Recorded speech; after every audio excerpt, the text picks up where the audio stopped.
Nosotros vamos a ver en este curso la historia del pueblo judío en la época antigua, es decir, lo que se suele llamar la época de la historia bíblica y también la historia de lo que se va a llamar la época del Segundo Templo. Antes de comenzar el curso quisiera hacer algunas acotaciones básicamente con respecto al idioma que vamos a utilizar. La clase será por supuesto en español, pero muchísimas veces nombres de personajes serán dados tanto en hebreo como en su forma española. Es decir, yo a veces voy a decir, por decir así, si el nombre de Yitzhak, y luego quizás diga Isaac. Eso simplemente para tomar en cuenta términos que pueden resultar a veces más fáciles o difíciles de entender al público que va a participar con nosotros. Nosotros vamos a comenzar con el tema de lo que se llama la historia bíblica. Y acá vamos a tratar de entender que tenemos un problema, y es el problema de las fuentes.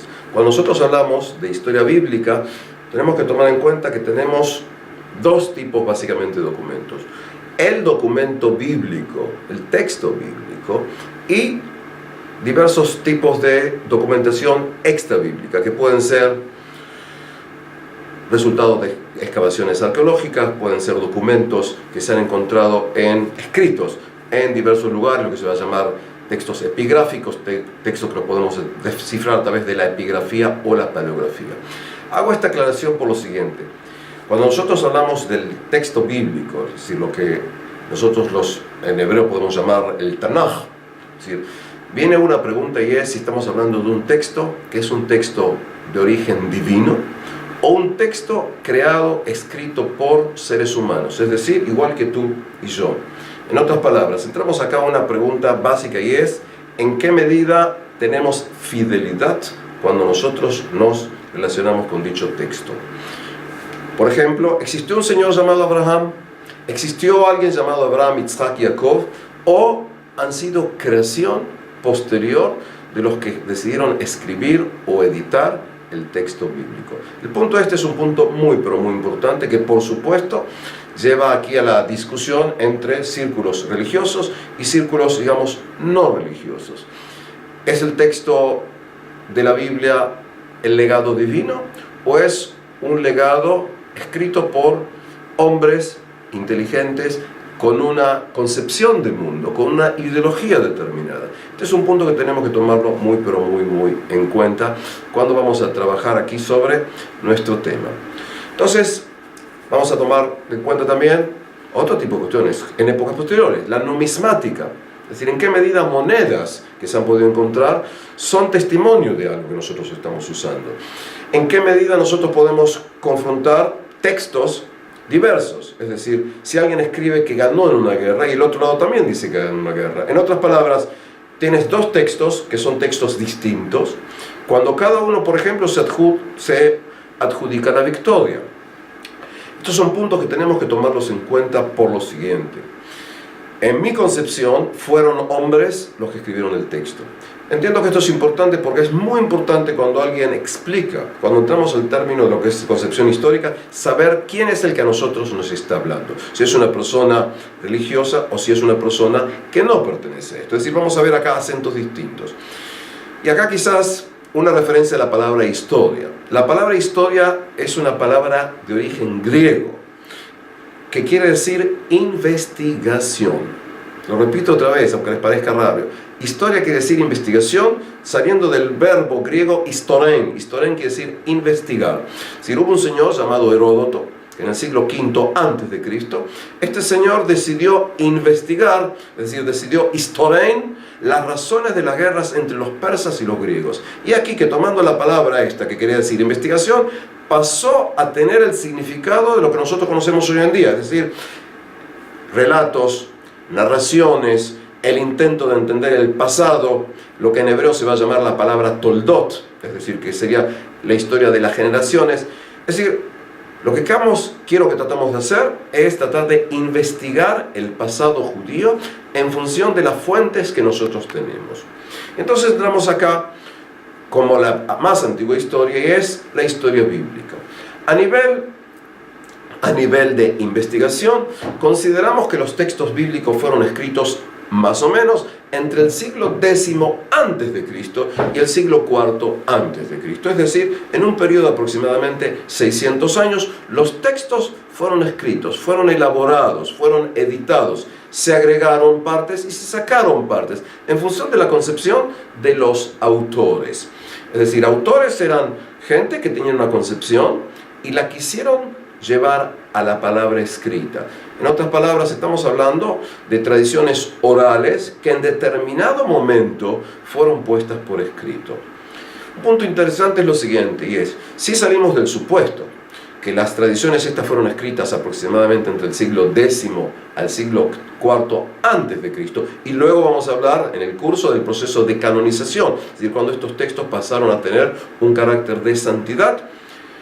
Acá nos encontramos con un punto muy importante, y es el único pueblo en la historia que tiene en forma detallada su pasado es el pueblo judío. Es decir, lo digo esto no a nivel de decir con orgullo o no orgullo, estoy hablando de algo que se llama netamente una cuestión fáctica. Es decir, hay cuestiones que uno puede interpretar, hay cuestiones que decir esto es así en forma absoluta. En otras palabras, aunque tenemos crónicas de los asirios, crónicas de los babilonios, escrituras de los antiguos egipcios, tenemos también, por supuesto, textos de la antigua China y demás, en ninguna cultura sobre nuestro planeta, quizás existen otros planetas pero no los conozco, es decir, tenemos acá un relato continuo en que el pueblo se plantea quiénes somos, de dónde venimos y en función de las concepciones de los profetas también, a dónde vamos. Es decir, tienes acá un caso único en la historia de un texto escrito durante varios largos siglos. Algo muy interesante también, y es, tenemos acá un fenómeno lingüístico, la subjetividad fascinante, es decir, uno trabaja en este tipo de cosas porque le fascina, si no, no trabajarías en historia, y es, tenemos acá algo muy peculiar, y es, también hoy, en el siglo XXI, un niño de segundo o tercer grado que apenas sabe leer, puede entender muchísimos de los relatos que están escritos en hebreo, en un hebreo que tiene por lo menos, si vamos al texto escrito, 2500 años. Es decir, valga la comparación, cuando tomo el relato del mío Cid, escrito, sí, como sabemos, aproximadamente así por el año 1150, es decir, la mayoría absoluta de los niños de habla hispana no pueden entender el texto del Cid Campeador. Cuando tomo el inglés de Shakespeare, y estoy hablando de alguien que falleció en 1616, el mismo año que falleció Cervantes, muchísimos términos son imposibles de entender. Pese a eso, un niño de 9 o 10 años, nacido en el idioma hebreo, puede entender la mayoría absoluta de los relatos. No digo todos porque evidentemente estamos hablando de un niño, pero los relatos que hablan de los reyes, de la creación de personajes. ¿Por qué explico esto? Porque estamos hablando también de un idioma que tiene una larguísima trayectoria, y pese a que, por supuesto, tienes diferencia entre el idioma hebreo moderno y el idioma bíblico y luego el idioma de la Mishnah, estamos hablando acá de una continuidad histórica casi sin parangón en la historia. Si nosotros vamos a introducirnos en la historia de un pueblo milenario, que a nivel histórico hablamos por lo menos, más o menos de mínimamente 3200 años, hay quienes incluso van a hablar un poco más, y a eso es donde nosotros vamos a entrar. Es decir, vamos a tratar de entrar juntos a lo que se llama la historia del pueblo judío en la antigüedad. Entonces vamos a empezar primeramente con los primeros relatos. Es decir, cuando nosotros hablamos de historia judía, desde la concepción judía tradicional, ¿sí?, todos los judíos y otros pueblos más tienen varios padres en común. Empezaríamos con Abraham, luego Isaac, y básicamente el padre común de todo el pueblo de Israel va a ser Jacobo, también llamado Israel. Explico esto porque desde la concepción bíblica hablamos acá de un padre común que va a ser Abraham a diversos pueblos, y de eso quizás, si vamos a tener tiempo, vamos a hablar a continuación. Entonces empezamos por el primer relato, y es lo siguiente. Según el relato bíblico, ¿sí?, un señor llamado Abraham, que luego se va a llamar Abraham, el padre de multitudes, en un momento determinado va a tener, por decir así, una revelación divina. Dios le hablará y le dirá en hebreo, Lech lecha me'artzecha u'melevadecha u'mbeit avicha el haaretz asher aleika. Es decir, vete tú de tu tierra, de la tierra natal, de la tierra de tu parentela, y te irás a la tierra que yo te mostraré. Eso, para los que les gusta ver, está en el libro de Génesis, capítulo 12, versículo 1. Es decir, ese sería el punto de principio, de comienzo de lo que se va a llamar la relación del pueblo de Israel con la tierra de Israel en función de una concepción divina. Y este punto para mí es muy importante y es, incluso para historiadores laicos como soy yo, incluso considerando que el texto fue escrito por seres humanos, tenemos que entender que en la concepción judía, a lo largo de toda la historia, nace aquí un pacto. Es decir, lo importante no es lo que yo como historiador creo, lo importante es qué es lo que el pueblo cree. Y durante aproximadamente podemos hablar de más de 3.000 años, tomando en cuenta que toda la sociedad judía era una sociedad tradicional, creyente, este es el momento en que tiene lugar la promesa desde el punto de vista judío a la tierra de Israel. Ok, vamos a empezar entonces con el relato bíblico. Según el relato bíblico, un hombre entrado en años, llamado Abraham, casado con una pariente llamada Sarai, que luego se va a llamar Sara, van a dejar la zona de Mesopotamia para ir juntamente con el sobrino de Abraham, llamado Lot, saliendo, como vemos aquí en el mapa, en lo que se llama la zona de lo que se llama el cuarto creciente, es decir, o la media luna fértil, para salir desde la zona de lo que se llama Mesopotamia, de la zona, y de ahí yendo hacia la tierra de Canaán, la tierra de Canaán, como se va a llamar en español. Si tenemos acá una salida de un grupo con determinadas características. Este señor Abraham, junto con su mujer y con sus sobrinos, salen cuando ellos son básicamente pastores, es decir, tienen su ganado, salen con sus empleados, con la gente que son sus pastores a sueldo, van saliendo desde una tierra hacia otra y van a ir yendo hasta llegar a la tierra de Canaán. Van a llegar aquí, van a tener encuentros con los habitantes de la zona. Y digo encuentro, la palabra encuentro es una palabra netamente objetiva. La palabra es una palabra objetiva. Encuentro puede ser un encuentro pacífico y puede ser un encuentro bélico. Es decir, cuando hablamos de encuentro no quiere decir que seas bienvenido aquí, también muchas veces es malvenido aquí, por lo tanto vamos a tener que luchar.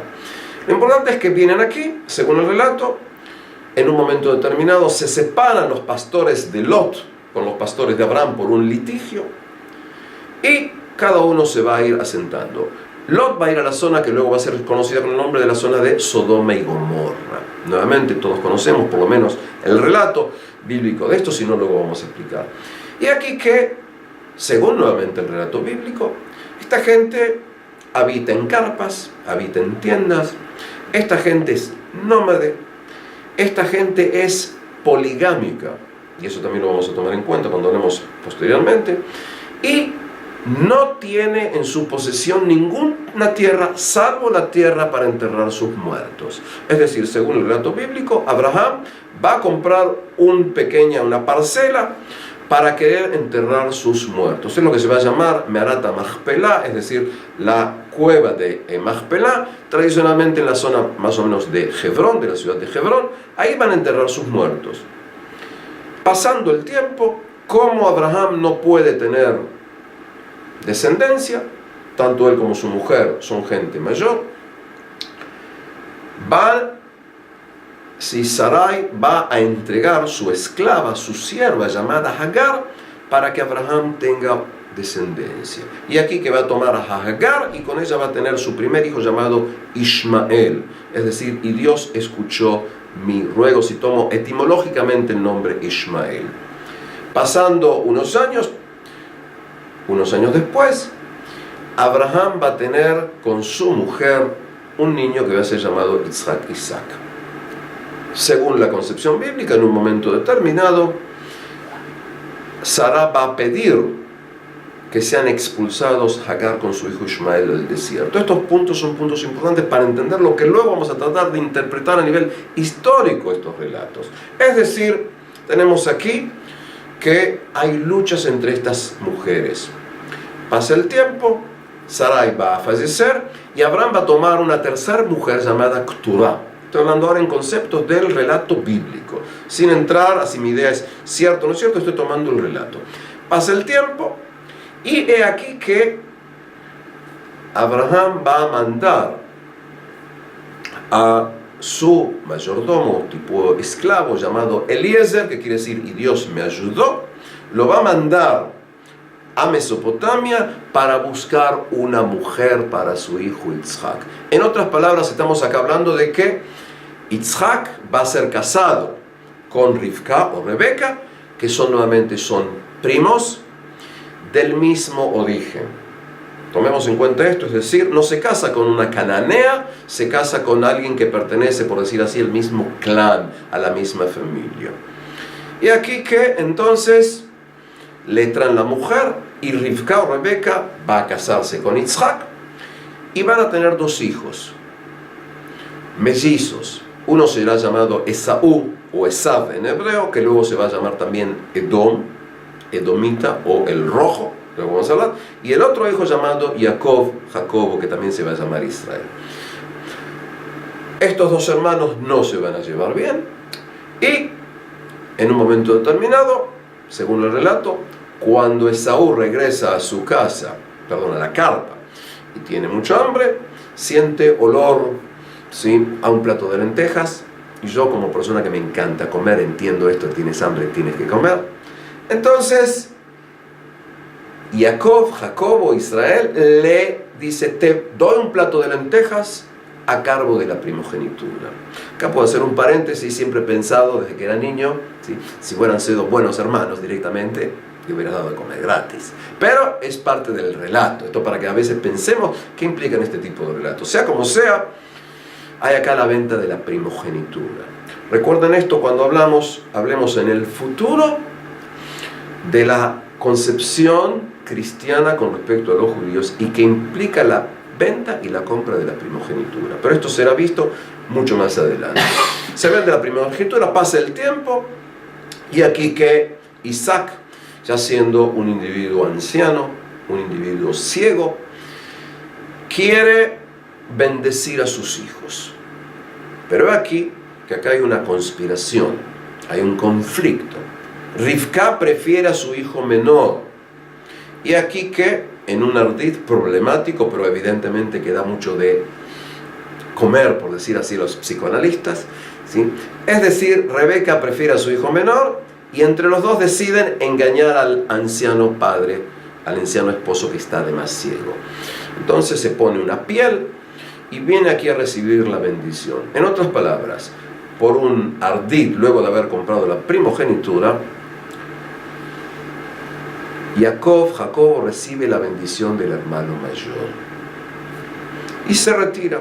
Luego regresa el hermano mayor, Esaú, y tanto Isaac como Esaú se dan cuenta que él ya ha dado la bendición. Y entre otras cosas le va a decir, recuerden esta frase, y enseñoreará el hermano menor sobre el hermano mayor. Es decir, ahora que la primogenitura fue dada al hermano menor, será el hermano menor el que estará arriba del hermano mayor. Entendiendo la gravedad de esto, porque esto implica el poder, derecho a tierras, herencia. Según el relato, Esav quizás quiere matar a su hermano, digo quizás porque es una cuestión también de interpretación, y aquí que este joven Jacob se escapa y va a Mesopotamia. Y en Mesopotamia se va a encontrar con el tío Labán, el tío que es el hermano de Rebeca. Se va a casar. Ahora fíjense lo siguiente, Labán es el masculino de la palabra Levaná, y Levaná quiere decir en hebreo también luna. Y el padre de Abraham se llama Terach, que también está relacionado con la palabra luna. Explico esto para entender que los conceptos, los nombres tienen raíces también de un culto relacionado con los astros.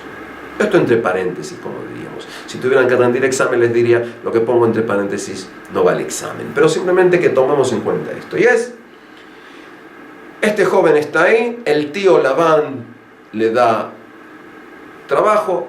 Acá también hay un love story, es decir, según el relato, Jacobo se enamora de Rachel, y Rachel quiere decir oveja, es decir, tiene también significado. Rachel alguien que es blando, suave. Rachel, que es la menor, se enamora de él, pero para casarse con ella, el tío Labán le propone que tiene que trabajar 7 años. Y aquí que trabaja, y después de trabajar, no 20 años, sino 7 años, tiene que venir el casamiento. Pero aquí que Labán, el tío, en vez de hacerla casar con Rachel, como todo se hace en la oscuridad, pone a Lea. ¿Y quién es Lea? Lea es la que tiene Einaim Leot, ojos cansados. Eso es lo que quiere decir el nombre, Lea. Y aquí que, en vez de acostarse, de tener relación con Rachel, va a tener relación con la hermana mayor, con Lea. De esto se da cuenta Jacob a la mañana. En otras palabras, lo engañaron. Pero según la tradición debía casarse, según este relato, primeramente debía casarse la hermana mayor, no la menor. Y entonces, nuevamente trabaja 7 años para poder tener Rachel. En otras palabras, primero se casa con Lea, luego se casa después de 7 años con Rachel, y además de casarse con Rachel y con Lea, como Rachel no podía tener hijos, le va a dar una esclava, una sierva con la que va a tener 2 hijos. Luego, Lea también le va a dar a Jacobo otra esclava. En otras palabras, Jacobo va a tener 4 mujeres. 2 son netamente sus esposas y 2 son esclavas con las que va a tener hijos. Con estas mujeres va a tener 12 hijos varones y por lo menos una hija mujer. Es decir, estamos hablando netamente de un fenómeno de poligamia. Cuando terminan los años, pasando un tiempo, decide Jacobo, regresar a la tierra de Canaán. Y aquí un encuentro, desde mi perspectiva, desde que era niño, conmovedor, ¿sí?, en que se encuentran los 2 hermanos y Esav perdona a Jacob. Saliendo de lo que se llama la interpretación judía tradicional, desde que era pequeño siempre me enamoré de Esav, porque tuvo también la capacidad de perdonar a su hermano. En otras palabras, cuando tomamos relatos bíblicos, cada uno tenemos los preferidos. Yo siempre he estado con Esav y no con Jacob. Que me perdonen si algunos no están de acuerdo. Jacob se queda ahí, va a vivir ahí. En un momento determinado, sin entrar en muchos detalles, según el relato bíblico, va a tener una lucha nocturna con un ángel. Y luego de aquí va a cambiar el nombre de Jacob a Israel, como dice el relato bíblico, Kisarita im Adonai, que generalmente se implica porque has luchado, has enfrentado aquí al ángel de Dios. En otras palabras, Jacobo también se llama Israel. Luego de unos relatos y pasando el tiempo, hay conflicto entre los hermanos y los hermanos están contra uno de los hijos llamado Yosef. Yosef es uno de los 2 hijos de Rachel, la amada, la querida. Los hermanos se conjuran entre ellos si hay que matarlo o no, porque Yosef tiene sueños y en los sueños generalmente él está en el centro y los hermanos tienen que rendirle pleitesía. Los hermanos deciden secuestrarlo y lo venden para que sea enviado a Egipto como esclavo. Jacobo, cuando se entera de esto, va a enlutarse. De esta manera cerramos, por decir así, el relato de los patriarcas, los conflictos y el descenso a la tierra de Egipto de este personaje llamado Yosef.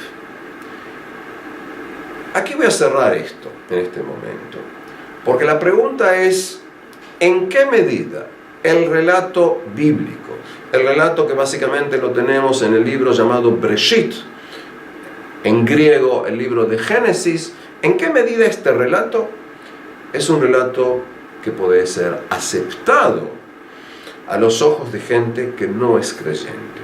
Realmente el relato tenemos aquí el individuo que es creyente y el individuo que no es creyente. Y vamos ahora al relato o a la posibilidad del individuo que es no creyente, el que se interesa más por lo que se llamaría la arqueología, la historia documentada y demás.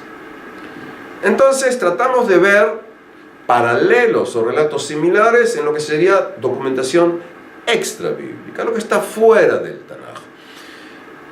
Y aquí que entonces empezamos a tratar de ver en qué medida los relatos pueden ser o no pueden ser plausibles. Ok, vamos a decir lo siguiente, y es,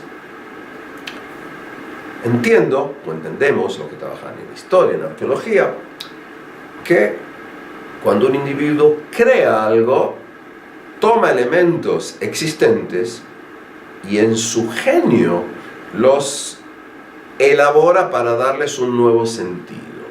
Es decir, no estoy hablando de plagio, estoy hablando de tomar elementos existentes y seguir desarrollándolos más allá.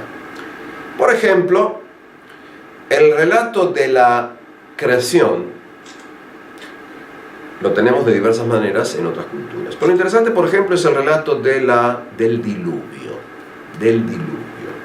Ustedes saben, yo no he entrado a eso, según la concepción bíblica, si luego que pasaron varias generaciones, habiendo un señor llamado Noah, o en español Noé, viene aquí el diluvio bíblico. Ahora, lo interesante es que nosotros conocemos relatos de diluvios del tercer milenio antes de Cristo, es decir, más o menos del año 2300, 2200 antes de Cristo. Hay relatos sumerios. Y el relato de los sumerios está relacionado con lo que se llama la epopeya de Gilgamesh. Gilgamesh es un personaje mítico, digamos así.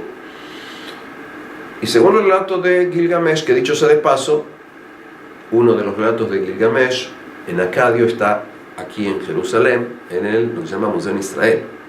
Es decir, simplemente los que quieran visitar tienen lo que ver también. Según el relato de Gilgamesh, Gilgamesh tenía un amigo, el amigo muere, Gilgamesh empieza a ver cómo el cadáver de su amigo empieza a descomponerse, y lo que él quiere, Gilgamesh, es evitar que eso le ocurra a él. Por lo tanto, quiere ser eterno. Y aquí que según el relato de Gilgamesh, la epopeya de Gilgamesh, se entera que en un lugar vive un señor llamado Utnapishtim. Y Utnapishtim es un individuo eterno. Después de todo tipo de aventuras, no así porque sí, en América Latina tienes a veces cómics en los que tienes los relatos de Gilgamesh, más al estilo moderno. Cerrando el paréntesis, lo encuentra Utnapishtim y Utnapishtim le dice, fíjate, hace muchos años, ni siquiera me acuerdo cuántos, los dioses estaban durmiendo y los hombres hacían ruido. Y aquí que los dioses decidieron castigar a la humanidad porque no los dejaban dormir. Pero vieron que yo era una persona que no molestaba, entonces me informaron de que iba a haber un diluvio, me dijeron que construyera un arca, me dijeron que introdujera ahí animales, y aquí que fue lo que hice. Durante mucho tiempo luego empezó a llover, el mundo se inundó, yo quedé vivo y me dieron como regalo, entre otras cosas, la eternidad. Luego le explica de qué manera quizás Gilgamesh puede encontrar una forma de ser inmortal. Eso no es el caso en este momento. Lo importante es lo siguiente. El relato que tenemos en el libro de Génesis tiene mucha similitud con esto. Es decir, hay un diluvio, la gente muere, introduce en su arca Noé animales, pero hay varias diferencias básicas, y eso es lo que quiero que empecemos a ver. Y es, en el relato bíblico, no es escogido por ser un hombre recto, un hombre justo. En este relato, el diluvio es por la maldad de los hombres, y no porque molestan a un Dios, estamos hablando de una concepción monoteísta, a poder dormir. Y luego del diluvio en que desaparece la población, según el relato bíblico, hay un pacto. Y aquí que en el pacto Dios le dice a Noé, que no volverá a haber otro diluvio. Y en función de esto, el pacto se determina, entre otras cosas, con la creación del arco iris, para recordar el diluvio y recordar el pacto, la promesa que Dios le hizo a Noé. Explico esto por lo siguiente, es decir, estoy hablando de un relato existente al que el creador del relato bíblico le da un sentido distinto. Hay una concepción moral monoteísta completamente distinta de la concepción anterior politeísta. Y esto va a ser, también lo vamos a dar cuenta cuando hablemos posteriormente en el curso, de la relación entre Atenas y Jerusalén, cuando hablemos de la relación entre el mundo griego politeísta y el mundo monoteísta judío. Volviendo a nuestro relato, he aquí que, como documentos extrabíblicos, tenemos, por ejemplo, un lugar muy importante llamado Mari. Mari, una ciudad en la zona llamada Tel Hariri, no interesa el nombre arqueológico. Mari era un reino que estaba en la zona de Mesopotamia, básicamente cerca de la zona del Éufrates. Y era un pequeño reino, es decir, una ciudad que era el centro de un pequeño reino. Conocemos los nombres de los últimos reyes, ¿sí? Yahdunlim y Zimbrilim, que parecen nombres tomados de un cómic, pero no, Yahdunlim y Zimbrilim. Y lo fascinante es que hace aproximadamente 80 años, en el siglo XX, se descubrió en la ciudad de Mari más de 20.000 escritos en arcilla. Escritos que se sitúan aproximadamente hacia el año 1750, antes de la era común, antes de Cristo. Cuando hablamos de cronología antigua, hablamos de 5 cronologías: la muy alta, la media, la baja y la muy baja. Según más o menos la concepción, cronología en media, más o menos hacia el año 1750, aproximadamente, día más, día menos, no había periódicos en ese entonces, un señor llamado Hammurabi conquista Mari, destruye Mari, y en Mari quedan más o menos estos 20.000 textos. Y los textos estos, que son básicamente en acadio, es decir, una de las lenguas llamadas semitas del área, hay, por ejemplo, cartas personales. La reina escribe: a mi amado señor, sepa que le he dado a luz 2 hijos gemelos. En los documentos de Mari hay más de 700 recetas de cocinas. ¿Sí? Pienso que si las vamos a probar no nos va a resultar muy rico, porque había toda una serie de elementos distintos. Pero eso es interesante para la historia de qué se comía, cómo se comía. Lo que nos interesa acá es otra cosa. Y es, en los relatos de Mari se habla a veces de un lugar llamado Hatzor. Hatzor está en Israel. Se habla de lugares conocidos en lo que es aquí la media luna fértil. En otras palabras, Hatzor, cerca del Kibbutz Ayelet HaShahar hoy en día, figura en Mari. En Mari se cuenta que tienen problemas a veces con grupos nómades que no penetran en las ciudades, que son pastores. Grupos nómades que son endogámicos, se casan solo entre ellos, toman mujeres solo de su clan. Grupos que no tienen territorio, y cuando compran terreno, compran solamente parcelas para enterrar a sus muertos. Ajá. Y lo fascinante es que en Mari hay nombres. Yaakov El, que es parecido a Jacob. Tienes nombres Ismael, que es parecido a Ismael. Tienes el nombre Lía, que es el nombre Lea. Tienes el nombre Binyaminu, que es similar a Binyamin, Benjamín. En otras palabras, el contexto de Mari es más o menos el contexto del relato de los patriarcas. Porque las tribus que cuentan son tribus que van desde Mesopotamia hasta cerca del Mediterráneo. En otras palabras, están haciendo un itinerario similar al itinerario que tenemos de Abraham, Isaac y Jacob. Van y vuelven. Pero eso no es todo. Siguiendo con documentos, tenemos otros lugares. Un lugar llamado Nuzi. Nuzi hay documentos más o menos del siglo XIV antes de Cristo. Y en Nuzi, por ejemplo, hay relatos en los que, primeramente, se puede comprar o vender la primogenitura.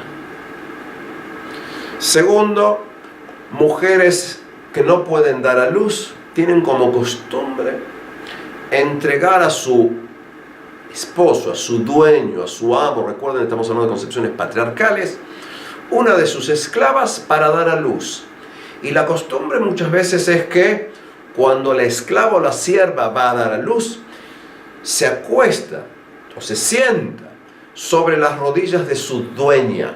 En otras palabras, la dueña se sienta, la esclava se acuesta sobre las rodillas para de esta manera, en forma simbólica, es la mujer del esposo, por decir así, como si fuera, en comillas, un tipo madre de este niño que dio la esclava. En Nunzi también tenemos documentación en que si el hombre no tiene descendientes, será el mayordomo el que lo heredará. Y esta fue en su momento la casi situación que se dio en la relación entre Abraham y Eliezer, que era su mayordomo. Tenemos, en otras palabras, a nivel sociológico, a nivel de si intentamos aquí comparar los relatos, la realidad de los patriarcas de Abraham, Isaac y Jacob, Abraham, Isaac y Jacob, la realidad que tenemos del relato bíblico es casi la realidad que tenemos en documentos del siglo XVIII, del siglo XVII, del siglo XIV, antes de Cristo, en el medio ambiente geopolítico en que ellos trabajan, en que ellos actúan, en que ellos se desarrollan. En otras palabras, puede ser que existió un señor llamado Abraham, que era el padre de un clan, y tuvo un hijo, un descendiente, un nieto, un bisnieto llamado Jacob. ¿Sí? Es decir, en el medio ponemos a Isaac. Explico esto porque si los relatos que tomamos en cuenta se desarrollaron en algún momento en el siglo XVIII, el siglo XV, estamos hablando acá de más o menos 300 años. Y como los relatos se empiezan a exponer por escrito a partir del siglo X antes de Cristo, estamos hablando acá de relatos que se transmiten durante 200, 400, 600, 800 años. Y puede ser, como ocurre a veces en los relatos de sagas, por ejemplo las sagas vikingas, en que a un individuo se le atribuyen los actos, los hechos de 3 o 4 o 5 generaciones. Es decir, porque si yo digo mi tatarabuelo hizo tal cosa, puede ser que mis descendientes digan mi tatarabuelo. Y puede ser que mis descendientes digan mi abuelo. En otras palabras, los relatos de 5, 6, 8 generaciones a veces se reducen al relato oral de 2 generaciones. Evidentemente tenemos problemas. Por ejemplo, los patriarcas andan en camellos. Digo, andan como si estuvieran en automóviles, ¿sí? Es decir, utilizan camellos. Y acá tenemos un problema. Desde todo punto de vista, los camellos fueron domesticados no antes del siglo XII, antes de la Era Común. Es decir, más o menos allá por el 1100 antes de Cristo, por primera vez se van a domesticar camellos. En otras palabras, no existen camellos domesticados, son camellos salvajes antes. Podemos discutir en qué medida se determina esto, pero todos los trabajos llevan, es decir, hay que domesticar un animal. Para que entendamos de qué estoy hablando, es decir, a los caballos en un momento se los domesticó.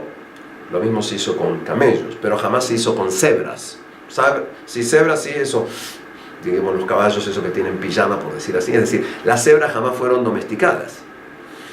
Algo similar ocurrió en su momento con el caballo antes de ser domesticado, lo mismo ocurría con el camello. Recordemos lo siguiente, el camello macho no puede estar con otro macho, van a luchar a muerte por las hembras. Cuando ustedes ven una caravana de 50 camellos, hay un macho y más o menos 49 hembras.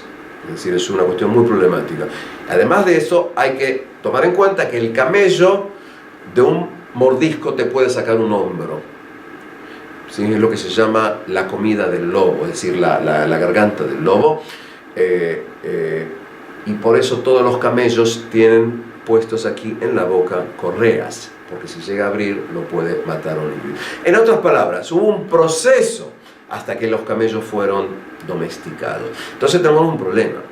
Ahora es evidente, y es lo siguiente, si alguien escribe un relato, muchas veces tiende a perder la noción del tiempo. Y si el relato fue escrito en el siglo X o en el siglo IX, el autor o los autores piensan que así como yo conozco camellos, también en su momento utilizaban camellos. En otras palabras, Estoy acá explicando lo siguiente, y es, tenemos acá el trasfondo del relato bíblico. Grupos nómades que saliendo de Mesopotamia llegan aquí y con el tiempo van a ser lo que se va a llamar tradicionalmente los padres de Israel, los patriarcas de Israel. Los tres padres de Israel, que los que conocen relatos, conocen canciones y demás, con ¿sí? los tres padres y demás. Esto con respecto a este punto, lo que se llama a veces la historia patriarcal, antigua historia patriarcal. Y acá, por supuesto, o existieron o no existieron. Pero desde el punto de vista de la conciencia colectiva judía, y puedo agregar de la conciencia colectiva luego cristiana, porque el mundo cristiano va a tomar los relatos, es decir, estamos hablando acá de un elemento importante. Acá lo que voy a repetir varias veces en el curso, y es, tomando la frase de un importantísimo pensador judío, cuyo seudónimo era Ehad, pienso que lo importante, lo hablaba de Moisés, lo importante no es, él lo escribió sobre Moisés, lo importante no es si Moisés existió o no, lo importante es la presencia de Moisés en la conciencia histórica, su mensaje, el individuo que está en el centro. Y lo traigo aquí porque de los patriarcas vamos a enseguida a encontrarnos con Moisés en el relato. Es decir, si los patriarcas existieron en carne y hueso o no, no lo puedo determinar. Nuevamente decía, quizás hubo individuos y luego van a ser considerados los padres. Recordemos que a nivel histórico los pueblos tienen, hasta donde sabemos, siempre padres comunes. Hispanos es el padre de los hispanos, Helen es el padre de los helenos, Rómulo y Remo están relacionados con el concepto de Roma, Germán es el padre de los germanos, y así sucesivamente. Es decir, Jacob Israel va a ser tradicionalmente el padre de las tribus de Israel. Tomemos en cuenta eso. Y los primeros hijos van a ser Rubén, Shimón, Leví, Yehuda, en ese orden. Los cuatro primeros van a ser hijos de Jacob con su primera mujer llamada ¿sí? Lea. Entonces de aquí, como diríamos, haciendo un tipo corte comercial, cortamos aquí simplemente para entender. Hasta acá más o menos lo que sería la época patriarcal, y vamos a entrar al tema más problemático de lo que vamos a hablar, y es la presencia en Egipto. Es decir, según el relato bíblico, vuelvo a retomar el relato bíblico, ¿sí? José, en mi barrio le hubiera dicho Josecito, es decir, Yosef, que solía tener sueños, va a ser vendido y va a llegar definitivamente a Egipto. En Egipto, este individuo José va a tener toda una serie de aventuras, digamos así, y va a poder incluso resolver interesantísimos sueños del faraón. Sueños en el que, entre otras cosas, tienes vacas gordas, 7 vacas gordas, que luego van a ser comidas por 7 vacas flacas. Él va a interpretar, vamos a tener 7 años buenos, luego van a haber 7 años malos. Esto lleva, entre otras cosas, que reduciendo aquí el relato de José, que pienso que es fascinante a nivel de concepción de mundo. En su momento estuvo en la cárcel, fue seducido por la esposa de un alto individuo en Egipto, etc. Yosef, luego que logra resolver los sueños, va a tener un puesto muy importante dentro de Egipto. Como diríamos, punto y aparte. Paralelamente, en la tierra de Canaán va a haber mucho hambre. Y como va a haber hambre, la gente va a buscar comida. A lo largo de la historia fue el Nilo la bendición de Egipto, y por eso era uno de los llamados durante siglos el granero, es decir, una zona en la que había muchísimas cosechas. Según el relato bíblico, descienden aquí, entre otros, los hermanos de Yosef, vienen aquí, sin entrar a todos los relatos bíblicos, una cuestión también tenemos de tiempo. Finalmente, Yosef viene, revela quién es él, y los hermanos, junto con Jacobo, con el padre, que ya es un individuo entrado en años, van todos a Egipto y van a estar ahí, van a vivir ahí, van a morir ahí. y van pasando los años. En otras palabras, todos los descendientes de Jacobo e Israel van a estar ahora en Egipto. Según el relato bíblico, va a venir un nuevo faraón que, como dice, era un faraón que no conocía a Yosef, un faraón que no sabía de la existencia pasada de Yosef, y va a ver que hay muchos hebreos, sí, va a haber muchos Bnei Israel, hijos de Israel, y por una cuestión de tener temor de que está creciendo mucho esta gente, van a decidir, por decir así, esclavizarlos. Y viene aquí la idea de que van a pasar a ser esclavos.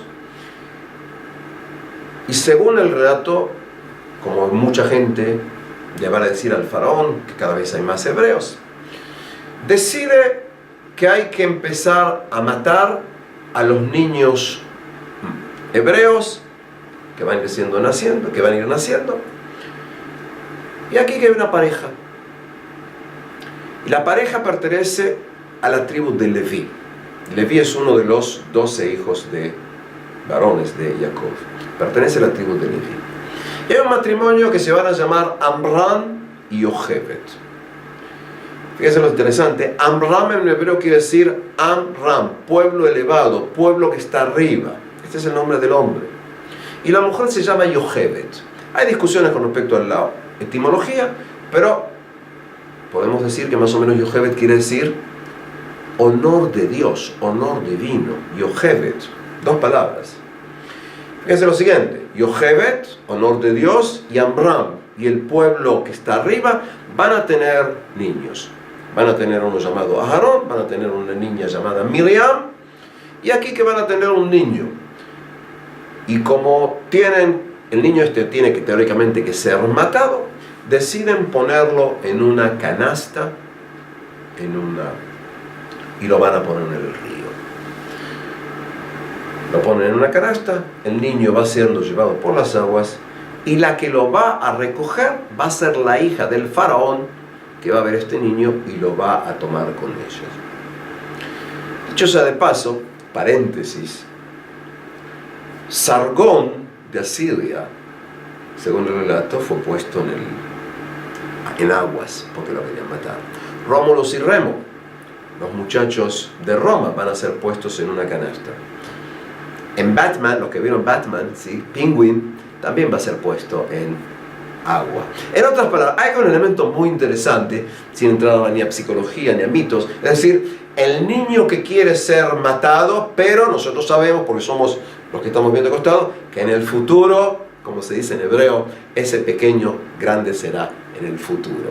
La katanga doli, se dice en hebreo. Es decir, según el relato bíblico, lo toma esta mujer, la hija del faraón, y lo va a llamar Moshe Kiminamaim Mashu, es decir, porque fue sacado del agua. Ese va a ser el nombre, va a ser el sacado del agua. Como se necesita una nodriza, se necesita una mujer que lo amamante, de una manera casi de Hollywood, va a ser Yochebed, la madre de Moisés, la que lo va a amamantar. En otras palabras, él va a ser amamantado por su propia madre biológica. Pasan los años y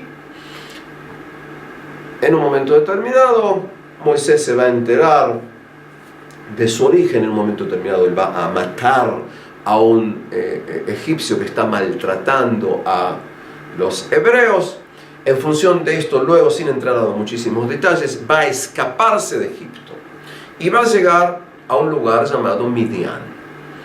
Ahí va a encontrarse un señor llamado Itro y se va a enamorar de su hija llamada Tzipora.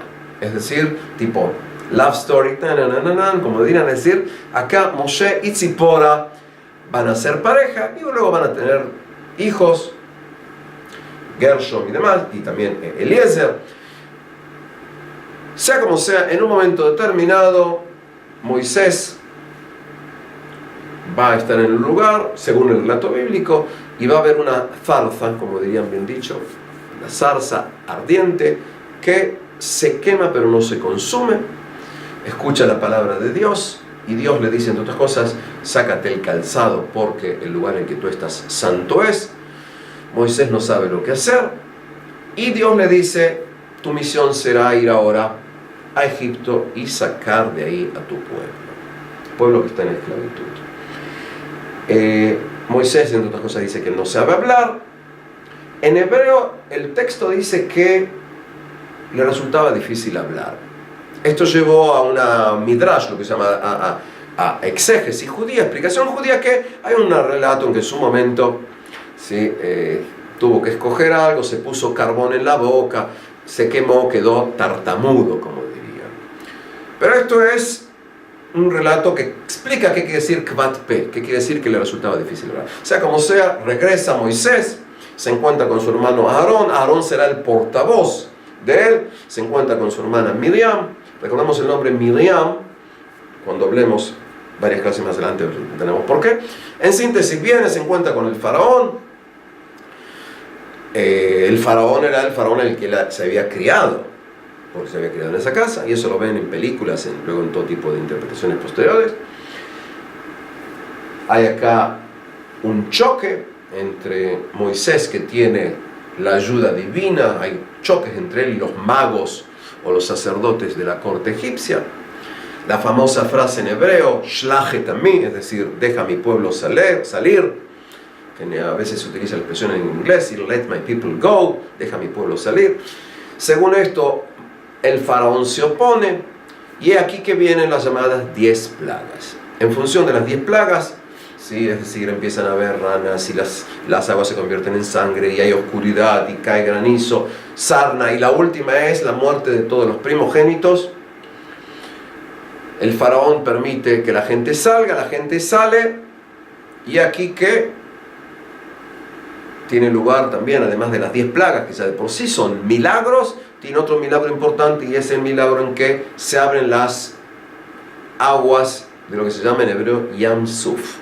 Adrede uso la expresión Yam Suf porque ese mar llamado Suf, que sería algo así, si lo traducimos literalmente, sería el mar de los juncales, juncos, ¿sí?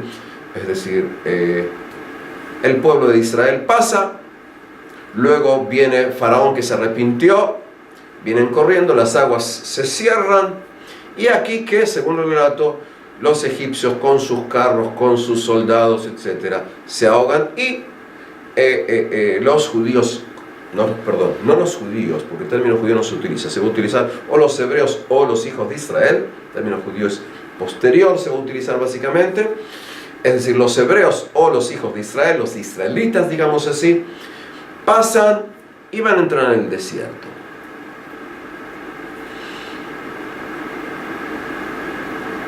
No es que me quede mudo, es decir, para que pensemos, y es, ¿en qué medida estos relatos pueden ser reales?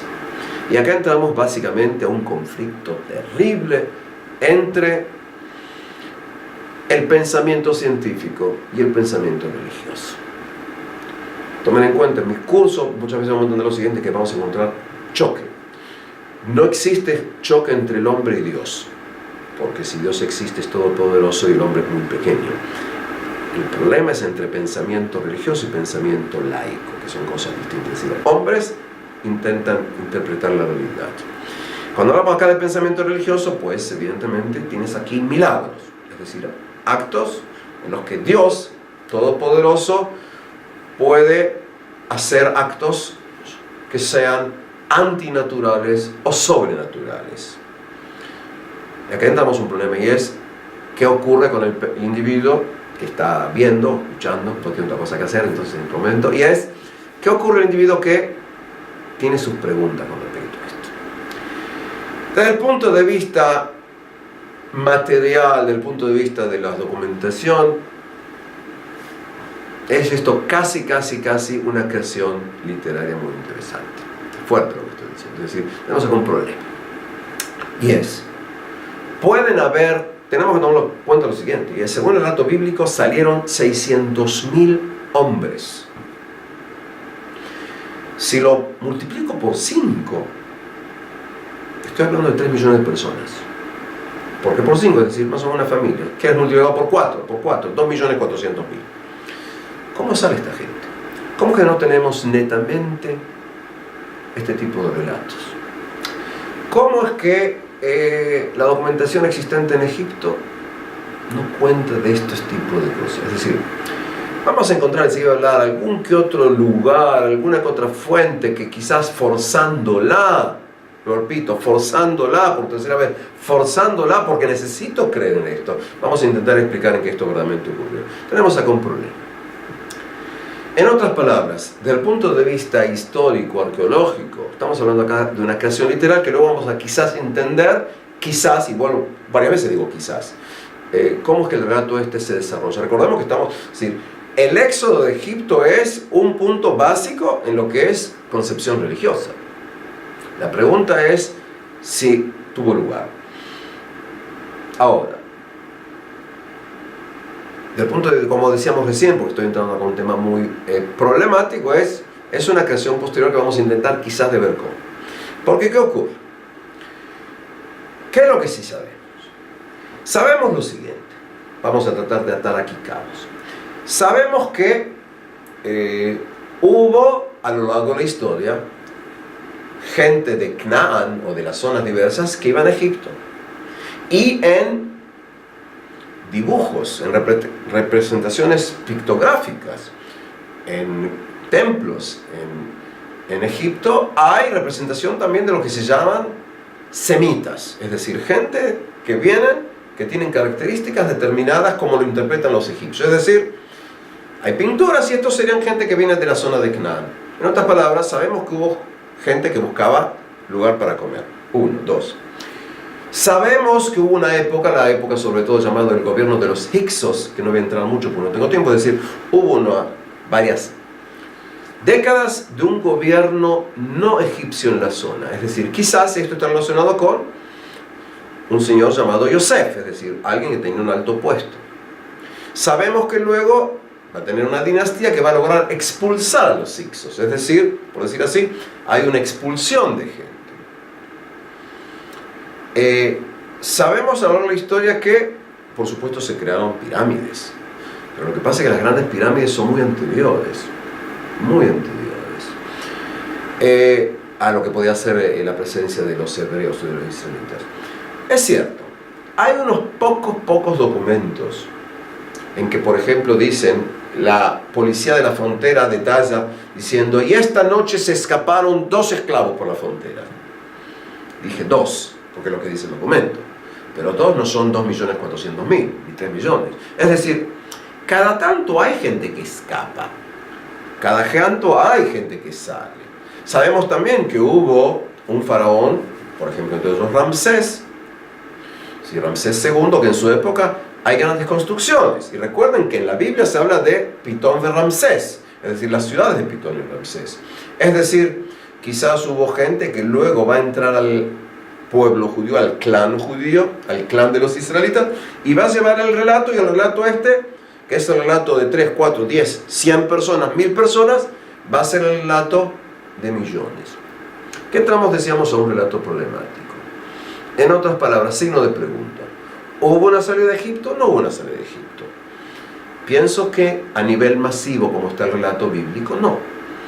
Pero, nuevamente, el relato este hace a la conciencia de pueblos. Y el hecho de que 2 o 3 o 5 personas se hayan escapado. Ahora, acá tenemos que tomar en cuenta lo siguiente, y es un punto muy importante. No conocemos ningún pueblo que determine que en su origen hubo una esclavitud. Es decir, porque la esclavitud es algo humillante, la esclavitud es algo denigrante. Los pueblos generalmente tienden a decir, yo tengo un origen excepcionalmente digno, de honor, En otras palabras, si la salida de la esclavitud a la libertad ocupa un lugar tan central en la protohistoria hebrea, quiere decir que hay un núcleo de 10, 20, 100 o 1000 personas que pasaron esto y que quizás líderes sacerdotales fueron desarrollando esto. Y este relato del antepasado, del antepasado, del antepasado, del antepasado, cuando empezó al plasmarse en relato escrito, pasó a ser parte de la conciencia de todos. Tomen en cuenta, explico esto porque cuando nosotros hablamos del nacimiento de los estados modernos, de las nacionalidades modernas, ¿sí? No importa si estoy hablando de Francia o de Bolivia, ¿sí? De Argentina o de Ecuador, de Inglaterra o de Suecia, se va educando en función de relatos, uniendo incluso grupos que no tienen nada que ver. Es decir, es como si dijéramos, ¿qué tiene que ver el de Sicilia, en Palermo, con el milanés del norte de Italia? Pero pasan a ser, por decir así, parte de un grupo con una historia común. Y este es el punto. Es decir, para tratar de resumir, porque quizás alguno que otro se va por la tangente, salvo el supuesto que hubo algo ahí, hay un núcleo. No tenemos pruebas de las diversas matanzas. Digo matanzas porque recordemos que acá hay algo muy importante, es decir, la llamada la 10ª plaga, la muerte de los primogénitos, hubiera implicado la muerte de miles de individuos, ¿sí? Porque en cada casa hay un primogénito. Estamos hablando de primogénitos humanos y animales, y no hay registros de eso. Dicho sea de paso, que no es el punto, pero que lo piense, y es la pregunta de lo que se llama a veces, ¿cuál es la moral que el autor del texto puso en manos de Dios? En otras palabras, ¿por qué murieron miles y miles y miles? Y otra pregunta, los que conocen el texto saben que según el relato bíblico, Dios endureció el corazón del faraón para que no los dejara salir al principio. En otras palabras, ¿en qué medida hay un juego de Dios con el hombre? Y eso nos va a llevar a preguntas que vamos a formularlos en la época del Segundo Templo, cuando hablemos de el Dios y hombre en la historia, es decir, predestinación, libre albedrío. ¿Dónde estamos esto? Es decir, el pueblo de Israel sale y entra al desierto. Y en el desierto, en un lugar llamado el monte Sinaí, Har Sinai, ¿sí? En la zona de Sinaí, en la zona una zona que desde entonces hay todo tipo de teorías donde pudo haber sido el relato, ¿sí? Moisés va a subir a la montaña para recibir lo que se va a llamar Lujot Abrit, las tablas de la ley. Acá hay un problema, ¿sí? El pueblo de Israel está abajo, se desespera, va a empezar a hacer lo que se llaman los becerros de oro. Moisés desciende, ve lo que ocurre, rompe las tablas de la ley y va a tener que subir otra vez. Sea como sea, y haciendo breve el relato, el pueblo de Israel va a estar condenado a 40 años de estar dando vueltas, ¿sí?, en el desierto, hasta que desaparezca la generación con mente de esclavos que salió de Egipto. Hay acá un proceso de, digamos así, de purificación de la gente que va a tener que ser. Y andamos a toda una serie de relatos, como viven 2,5 millones, 3 millones de personas en el desierto, dónde están los huesos. Tuvo lugar 40 años de estar dando vueltas en esta zona que se llama el desierto de Sinaí. El mundo místico judío, el mundo de la Kabbalah, da respuestas a esto. No vamos a entrar a eso aquí. ¿De qué se alimenta? Que es el famoso maná que cae del cielo.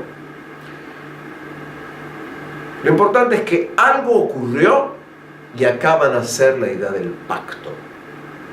La idea del pacto entre el pueblo de Israel y el Dios de Israel. Dios que va a tener dos características, es como se va viendo luego. Es un Dios particular y universal al mismo tiempo. Es el Dios de Israel, pero el Dios de la humanidad toda. Casi del pacto. Y en ese marco van a ser la idea del decálogo, los 10 mandamientos.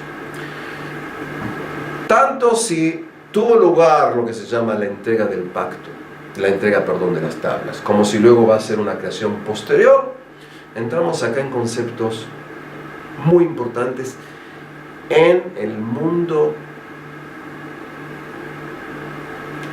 total nuestro, porque estos relatos van a ser parte luego del mundo cristiano y en gran medida, con variaciones, van a ser partes del relato del Islam. En otras palabras, estamos hablando acá de relatos fundamentales en lo que va a ser concepciones monoteístas también hoy del siglo XXI. Es decir, los patriarcas, se llegó a Egipto, se salió de Egipto, hubo una serie de milagros, se llega al pacto y es el momento básico, y es la entrega, la recepción del decálogo. Y recuerden que estamos hablando acá no solamente de me respetarás a mí porque soy el único Dios. Va a venir, se va a empezar a hacer una idea con un mensaje social fascinante, que es el descanso sabático. Una vez por semana descansarás. Vas a tener la idea del no asesinarás, no cometerás adulterio, respetarás a tu padre y a tu madre. En otras palabras, conceptos que por supuesto que existían también en legislaciones anteriores.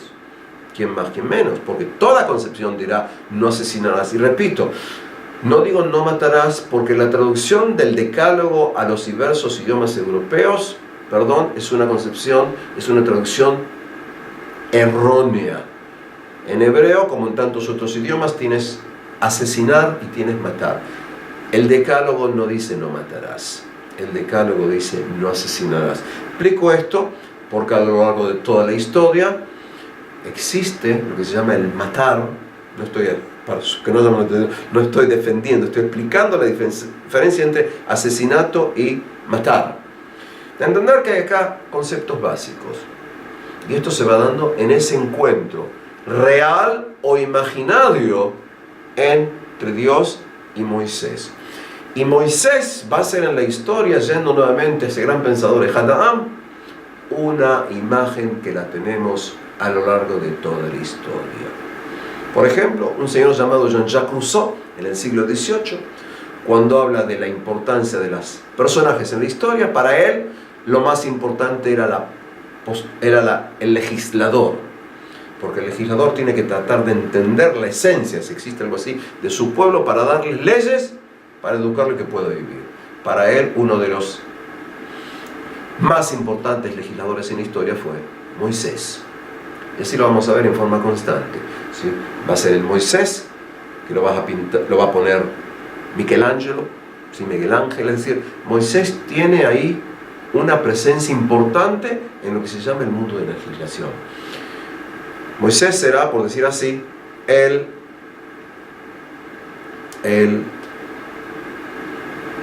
podemos usar la palabra o no, es problemático, profeta, que también es legislador.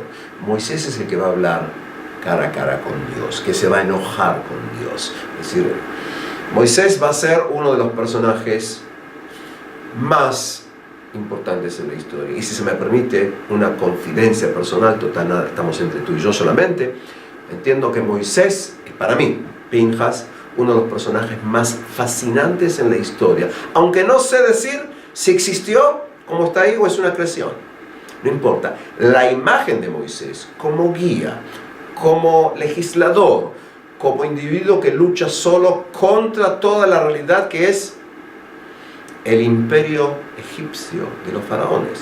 Es decir, está ahí como algo, pienso yo, como pequeño que soy, digno de ser respetado e imitado.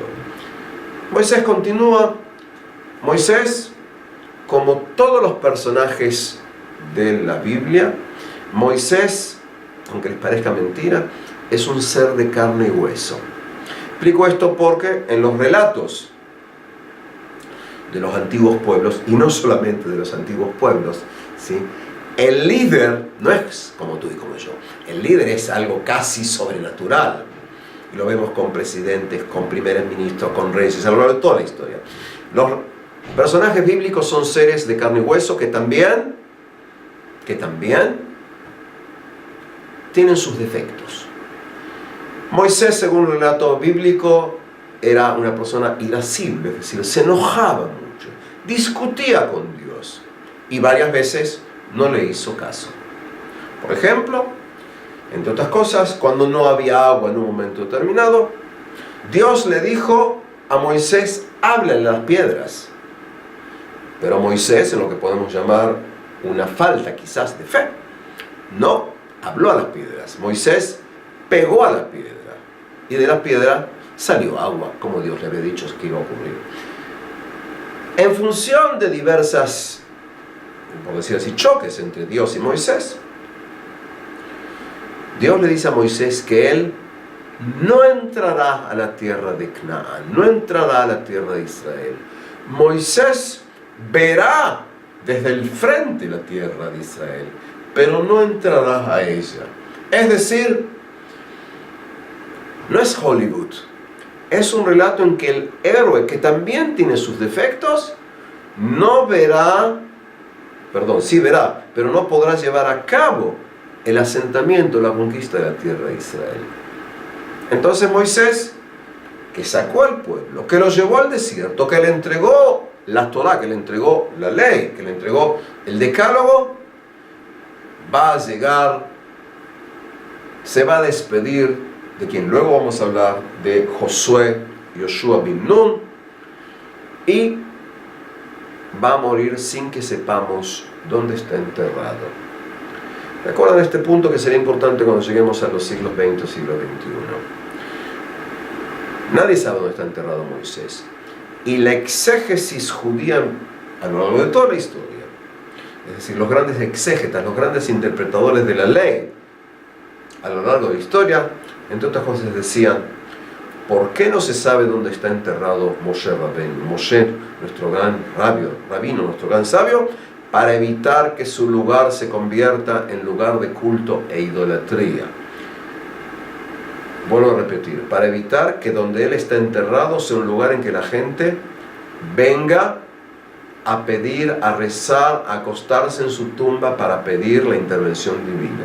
Explico esto por fenómenos judíos de los últimos siglos, de las últimas décadas, y es cuando, por determinados procesos internos judíos y también con influencias de todo tipo de corrientes, los judíos han convertido en diversos lugares en tumbas, con comillas o sin comillas, santas, a las que se puede hacer peregrinación. Es decir, hay cambios en la concepción judía en los últimos tiempos, como podemos ver.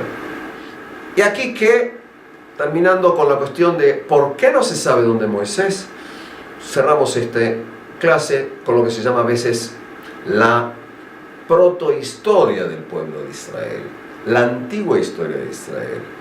El capítulo que en gran medida es casi enigmático en la historia de Israel.